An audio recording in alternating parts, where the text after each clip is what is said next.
Okay, in this webinar we're going to talk about the user profile in Cloudia Assistant or IDA Assistant, and the user profile will actually help you with your settings as far as how you want your name to be displayed, or email address, or some custom fields and that sort of thing. So let's talk about that. From the home page, which is up top here, then you can see once you actually are logged into IDA, anywhere that you are on the left-hand side, you've got some modes down on the lower left-hand corner: leads, calendar, report, settings. And when you click on the settings tab or settings mode here, you can see that there's several settings that we currently have in Cloudia, one of which is the user profile. And when you click on user profile, then you'll see some various display information for yourself.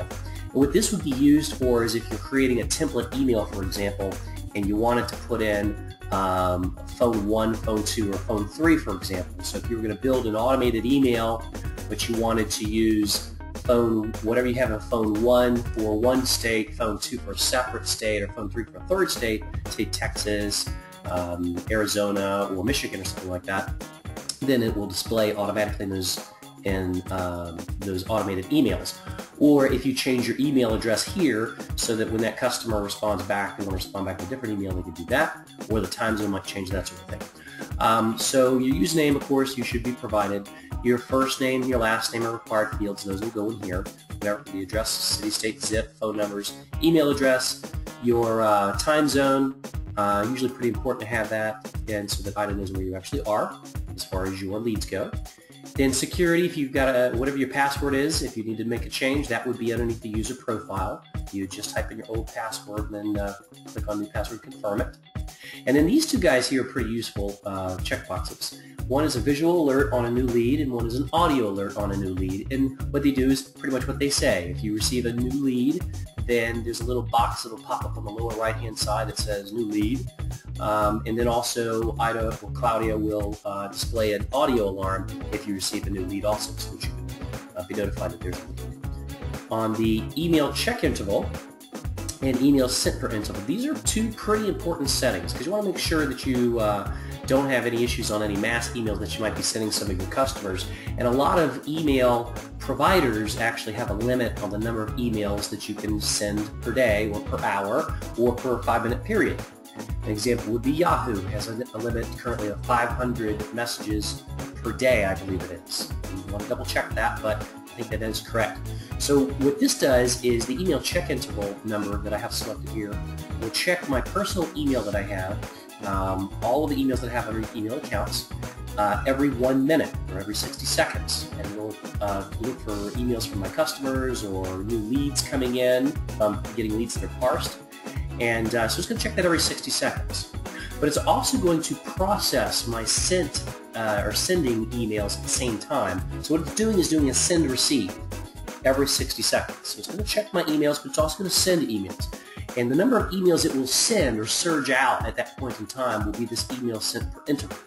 And mine is currently set at 5 messages. So what that means is that in 1 hour, I would have 60 different send receives happen, right? Because there's 60 minutes in an hour. And if IDA is going to process 5 messages per interval, then that means it's going to process 5 messages times 60 times 300 emails per hour in this particular case. So if I was using a Yahoo account, I'd get shut off in about an hour and a half, right?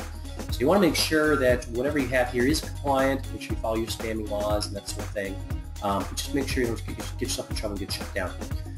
Cost per mile would be the current government rate, let's say, for any sort of mileage if you're driving to the customer's house or on a job and you want to keep track of that underneath the leads. Then you have some custom field labels. So the custom field labels are pretty useful. This helps IDA be fairly dynamic. And you've got 5 different sales data custom labels and 5 different lead data custom labels. And what these will do is these will actually change the names on the actual fields. Let me show you an example. I have policy ID number here underneath lead data custom 1. Now originally in the lead this used to say custom data field number 1 next to it. So I actually opened up a lead itself. Let's open up my George Burdell lead here. Then I would see underneath lead data tab, so I've got a sales data tab, you can see there's a custom field there. And underneath lead data tab, you see there's this policy ID number, effective date, cancellation date, custom field 4 and 5. And what will happen is, let's say that instead of calling it a policy ID number, I might want to call it policy ID number, like the whole thing typed out. All right. So as you'll see, when I save that and then go back to that lead, then that lead and any other lead on the tab for lead data will change it to policy ID number.